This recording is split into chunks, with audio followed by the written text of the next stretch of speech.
Bom dia a todos, bom dia a todas. Bom dia para você que nos assiste pela TV UFMA no Maranhão e pela Pop TV em Sobradinho e Porto Alegre. Sejam todos muito bem-vindos e bem-vindas a mais um ICL Mercado Investimentos.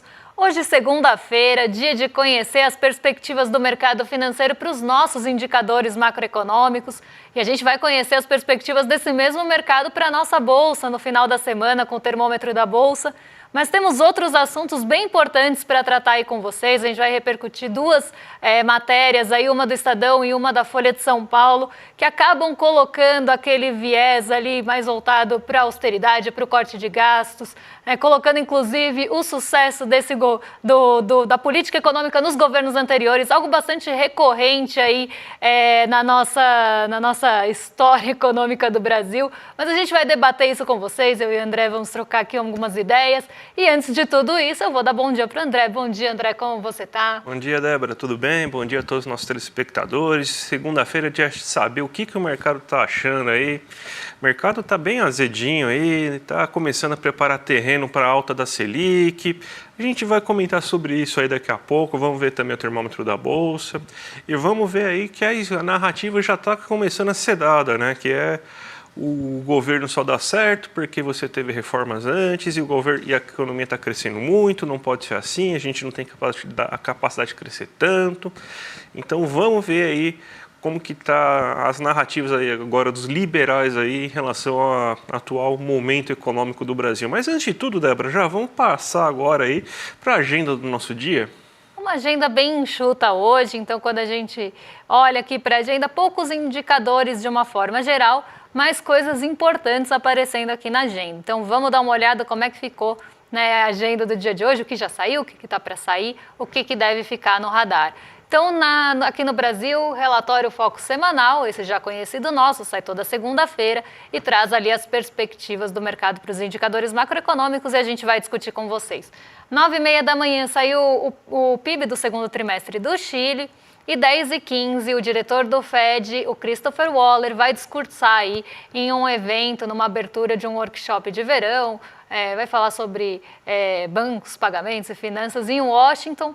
12h30 aqui a gente tem o diretor de política monetária, Gabriel Galípolo, participando de uma palestra em um evento em Belo Horizonte. E esse ponto aqui, né, pensando num cenário mais doméstico, pensando na nossa agenda aqui doméstica, deve ficar bastante no radar depois das falas do Roberto Campos Neto na sexta-feira. Então a gente vai falar um pouquinho disso quando a gente for falar do Focus e dos outros assuntos aí que envolvem, inclusive, esse tal do risco, né? Como é que isso está sendo visto pela mídia hegemônica, pela grande mídia brasileira. 15 horas sai a balança comercial semanal e depois, às 10h15, o Banco Popular da China define as suas taxas de juros aí de longo prazo, 1 e 5 anos. Taxas base de referência aqui da China de 1 e 5 anos. Então, hoje o foco deve ficar pensando em cenário mais no exterior, com o Christopher Waller, inclusive, porque a gente tem aí toda a expectativa pelo início, né, do simpósio de Jackson Hole e muitas expectativas aí pelo que o Jerome Powell vai falar, a semana também de ata. Então isso deve ficar bastante no radar no exterior. Depois, às 10h15, a taxa de juros da China também deve ficar bastante em foco, mas isso só vai refletir amanhã aqui no nosso Ocidente. E pensando em Brasil, o ponto mais esperado aí é o Gabriel Galípolo falando nesse evento em Belo Horizonte. Vamos então já começar o nosso giro de mercado, porque essas esperas aí em relação à política monetária da China, outros dados que devem sair também durante a semana aí em relação à inflação em outros países da Ásia, estão mexendo com a Bolsa e está todo mundo cauteloso, né? Vamos esperar para ver o que vai dar aí e ninguém quer fazer nada, né? Exatamente. Ninguém quer muito se posicionar, então hoje a Ásia ela acabou ficando um pouco refém tanto desse sentimento de cautela como também da realização de ganhos. O Nikkei 225, por exemplo, eu vou colocar ele aí na tela para vocês. O Nikkei 225 ele teve um momento mais de realização de lucros, ele acabou cedendo hoje 1,77.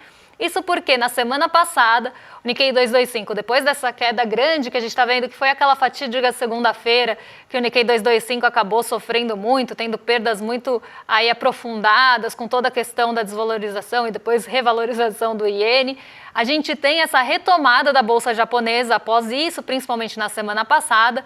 Lembrando que o Nikkei 225 teve um feriado na semana, depois ele volta aí do feriado com uma alta de 3,45%, uma alta bastante robusta, e acaba sofrendo um pouco de realização.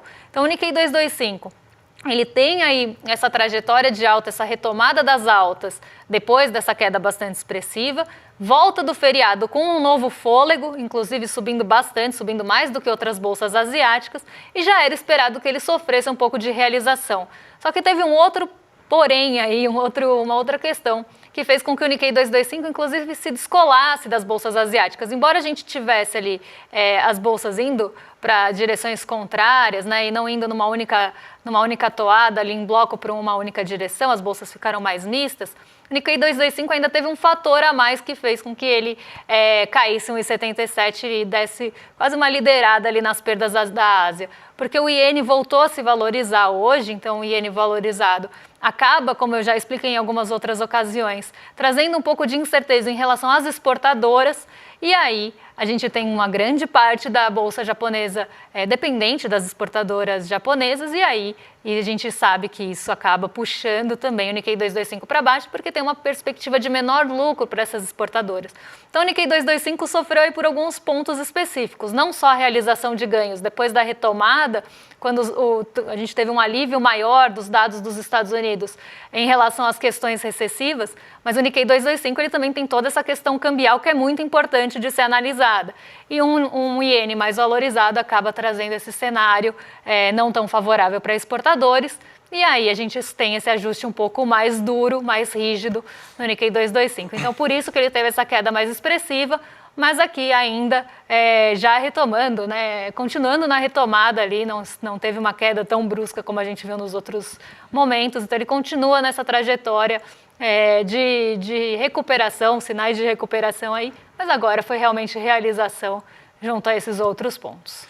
Vamos agora para o Brasilzão, que a gente vai começar a ver a narrativa, né? Essa narrativa que vai começar a ser criada, começa no mercado financeiro, aí vai para os grandes jornais, grande mídia, para os grandes analistas liberais econômicos, daí depois vai para os bancos. Então vamos ver aí o que está acontecendo aí. Por que você tem esse boletim Focus aí tão azedo essa semana? A gente teve aí divulgações de dados bem favoráveis em relação ao crescimento econômico, o IBCBR, que é um termômetro do PIB, crescendo acima do esperado, você teve bons resultados do setor de serviços, do comércio e tudo mais, e aí você teve aí um aumento aí da projeção em relação ao relatório, a relação ao PIB, né? Então, o crescimento econômico do país. Então, você aumentou aí o PIB desse próximo ano, desse ano aqui, que a espera agora é de 2,23%. Só que qual que é a desculpa agora? A gente está crescendo acima da nossa capacidade, a gente não consegue crescer tanto assim, porque o desemprego está muito baixo, o salário está muito alto, a gente está falando aquele português bem claro, né, que o pessoal gosta de falar, eles estão justificando que a gente está crescendo artificialmente, não é um crescimento natural, a gente está fazendo um crescimento falso aí, e com isso a gente vai ter mais inflação, então eles aumentaram aí a taxa de inflação para esse ano para 4,22%. Junto com isso, você tem um câmbio que ainda está valorizado, mesmo com as quedas observadas na última semana. A gente ainda está com um câmbio de 5,31 aí na projeção. E isso daí vai fazer com que, pelo menos ano que vem, a gente tenha uma queda menor aí da taxa Selic, chegando só em 10%, ou seja, só uma queda de meio ponto percentual. Isso num cenário que a gente está imaginando que vai começar a ter queda após queda da taxa de juros nos Estados Unidos. A primeira aí vai ser em setembro, então você teria mais espaço para atuar nesse ponto. E com o segundo semestre, que historicamente e provavelmente a gente vai ter aí uma desaceleração ainda maior da inflação, com a queda do preço dos alimentos aí se confirmando. Mas o que vai estar no discurso agora é que o Brasil está crescendo muito, está crescendo demais. Então, e tudo isso é para preparar o terreno para a gente ter aí nos próximos dias, nas próximas divulgações, antes da próxima reunião do Copom, de já começar a pensar em aumentar a taxa Selic. Está em 10,5%, não duvide que a gente chegue aí em 11% aí nas próximas divulgações. Inclusive a gente tem aí XP anunciando que espera um aumento aí, que a Selic termine em quase 12% esse ano. Você já tem outros bancos também entrando nessa mesma toada aí. Então começou a chiadeira, agora eles querem porque querem aumentar a taxa de juros da economia, né? Exatamente. Inclusive, na sexta-feira, teve uma reunião no Banco Central com economistas de mercado a gente lê de mercado financeiro, então é assim que a gente entende, de que a taxa Selic poderia subir até 2 pontos percentuais. Então, esses 10,5 ou os 10 ali no ano que vem poderiam se tornar aí 12, né? Então, e a gente já começa a ver essa narrativa mesmo, como o André falou, sendo construída tijolinho por tijolinho, né? Então, primeiro teve toda aquela questão cambial. Então, o câmbio poderia pressionar a nossa inflação, porque a gente tem alguns custos que acabam tendo maior sensibilidade à questão cambial, e isso poderia trazer a inflação para cima. Então, essa foi a primeira narrativa construída para tentar já colocar a taxa Selic num patamar mais alto. A gente começa a ver num segundo momento, ou quase concomitantemente aí, um DI futuro, né, as taxas de juros futuras subindo em vários vencimentos, não num vencimento só, mas aqui em vários vencimentos ao longo da curva toda, tanto aqueles mais próximos da gente agora, como aqueles mais distantes, tipo 2032 e assim por diante. A gente já começa a ver essas taxas de juros subindo, indicando que o mercado, sim, acreditava em uma taxa de juros mais alta. E aí a gente começa a ter toda essa construção. Se vai ter inflação, a gente vai subir a taxa de juros para tentar conter o câmbio por diferencial de juros e tudo isso. Mas tem um segundo ponto aqui. A gente ainda não vê essa pressão aparecendo nesse ano, mas eu não duvido nada, como já falei em outros momentos, que isso vá começar a aparecer no Focus, porque na taxa de juros futura, nessas negociações de DI futura, elas já estão aparecendo faz tempo. Essas pressões não são de hoje. E se a gente começa a ter dados mais favoráveis, o mercado começa aí sim pressionar ainda mais com os juros futuros, como aconteceu na sexta.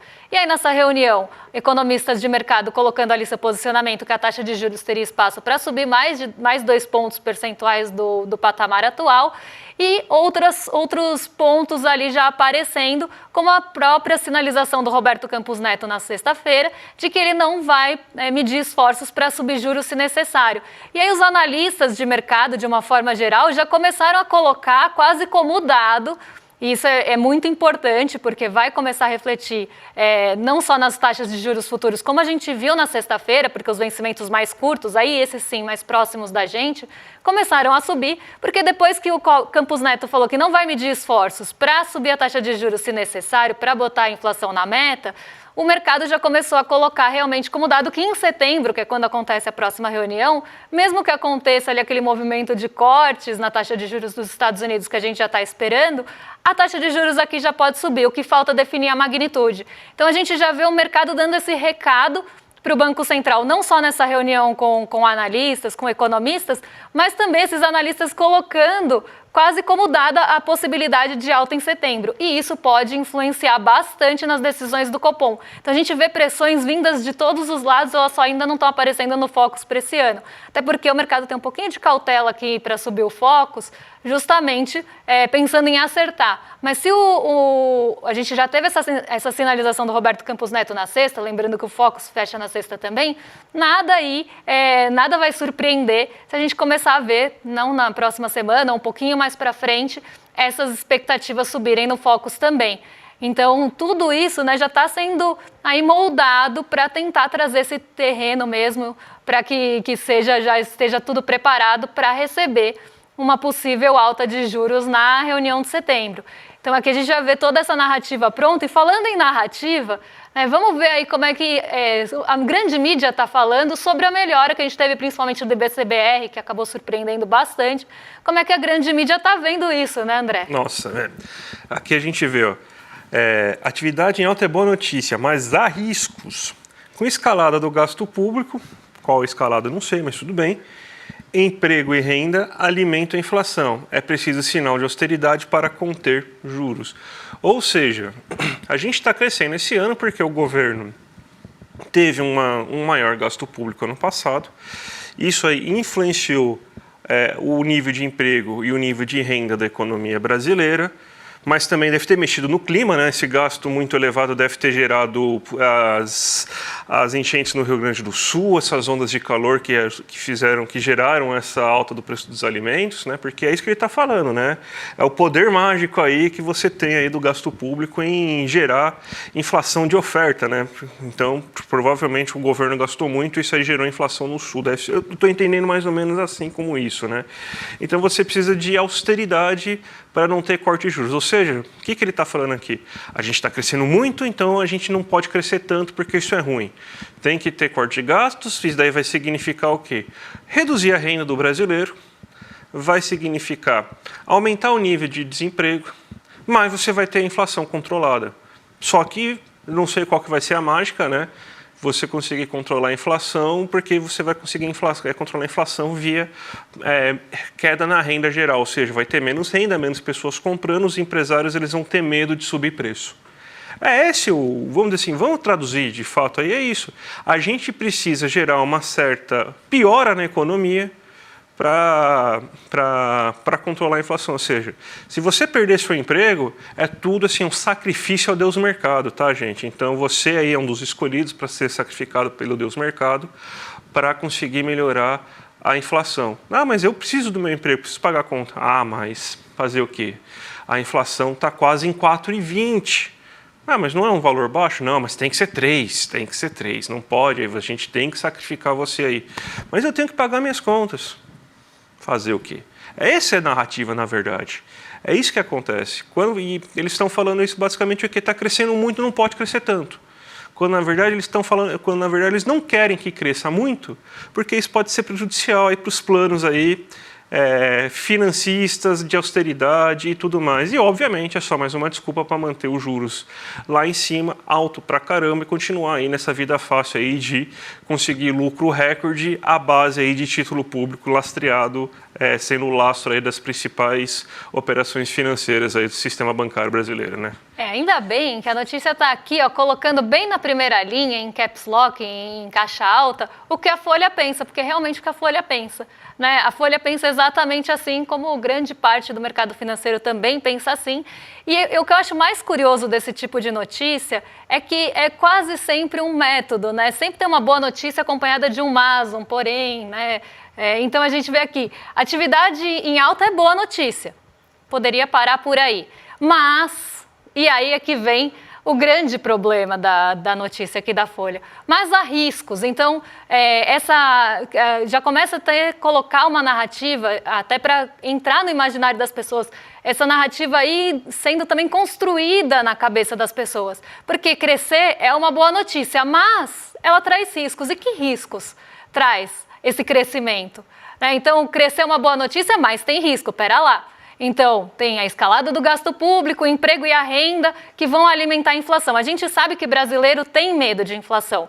Brasileiro, historicamente, sofreu bastante com a inflação. Então, toda vez que a gente coloca ali a inflação como um ponto para alimenta a inflação vai subir, a inflação está fora de controle, analistas de mercado projetam a inflação mais alta, isso já começa dentro do histórico, por tudo que a gente passou de cenário inflacionário no passado, a criar um medo também na população brasileira. Poxa, vai alimentar a inflação, isso vai pesar no meu bolso em algum momento. E aí o emprego e a renda alimentam a inflação, nesse caso?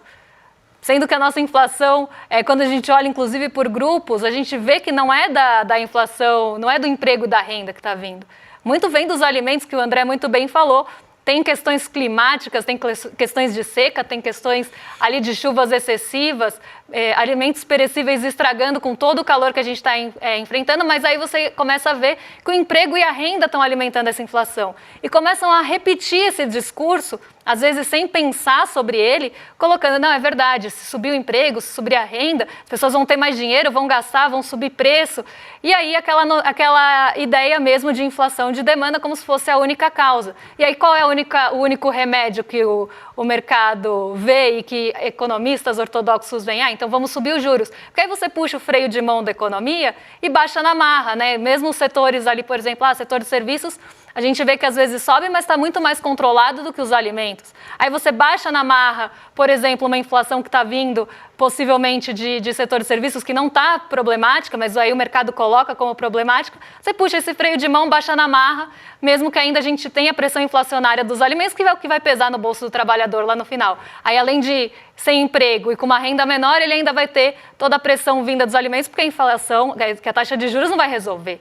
Então, aqui a gente começa a ver essa narrativa realmente sendo construída tijolinho por tijolinho. É um tijolinho do Focus, é um tijolinho ali dos juros futuros, é o tijolinho do dólar que vai pressionar a inflação, e aí muito disso criado artificialmente, né, como eu sempre brinco, o mercado criando seus próprios cenários. Então a gente vê cada tijolinho sendo colocado nessa narrativa para depois você comprar essa narrativa sem pensar. E aí, analistas de banco repetindo, grande mídia repetindo, a TV repetindo. A gente vai comprando essa narrativa e repetindo também essa narrativa sem pensar que a gente está falando que é nosso emprego e nossa renda que estão alimentando uma inflação que não vem daí.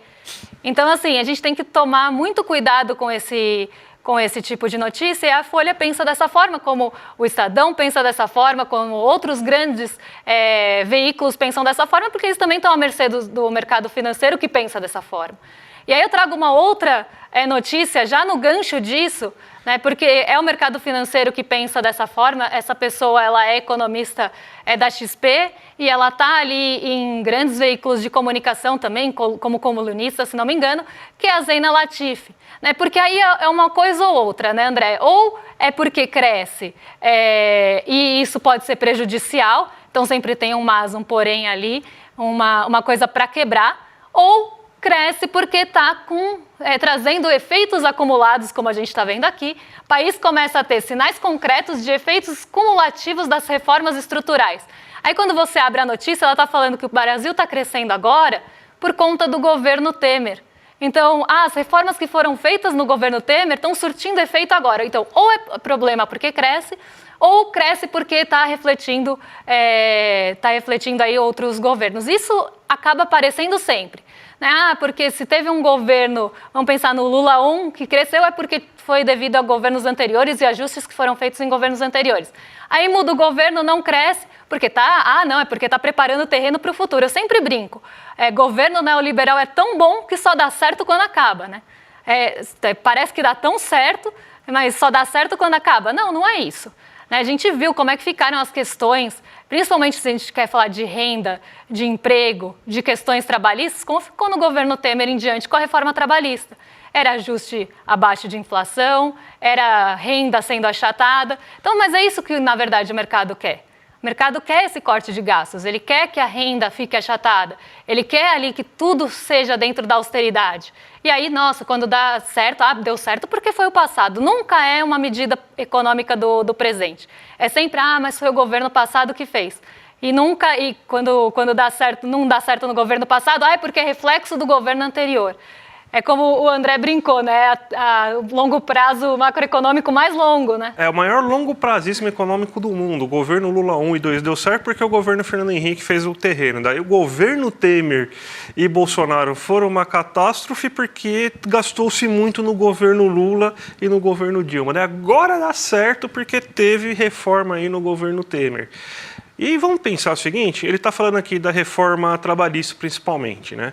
Um dos maiores desafios que a gente está tendo na economia brasileira é justamente no mercado de trabalho, que está muito baixo, realmente o desemprego está extremamente baixo, só que ainda tem um grande problema de qualidade na formação desse emprego.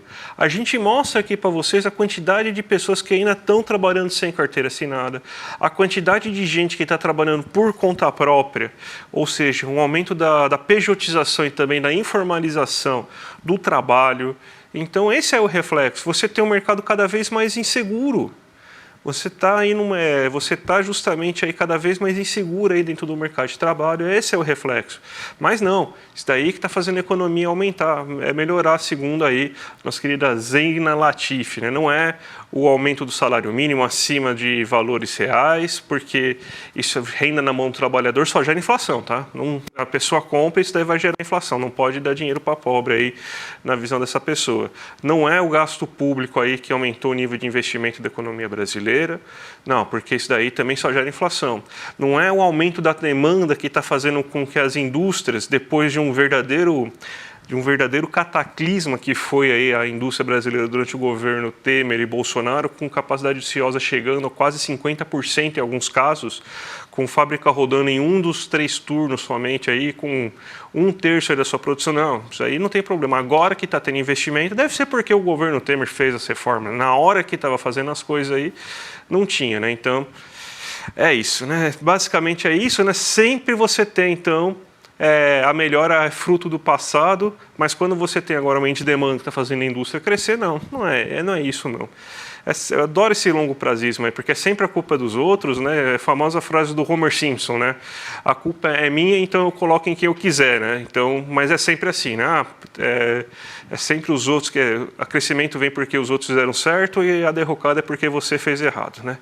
Vamos fechar então o programa, Débora, porque acho que já deu tempo e a gente tem que falar aí da nossa grande live aí que a gente vai ter no dia 27, né, Débora? Que a gente vai receber nada mais, nada menos aí do que o professor Bresser Pereira, aí, foi ministro da Fazenda, foi ministro da Ciência e Tecnologia, autor de diversos livros, extremamente estudado nos cursos de economia, né? Ele está lançando um livro novo aí, O Fracasso Neoliberal, Os Segredos do Modelo que Promete Riqueza e Distribui Injustiça, né? Então, vale muito a pena ver. Eu já vi dezenas já de palestras dele, em congressos que eu já fui, em palestras que ele faz aí em faculdades aí, sempre muito bom, sempre muito aguardado aí esse evento aí. Então, gente, já garante a vaga aí no iclmercado.com.br, aproveitando que é um programa de economia. Então, vamos lá se inscrever, porque vocês vão ver o quanto vocês vão aprender e se aprofundar aí mais nesse assunto econômico aí, e daí o sininho já fica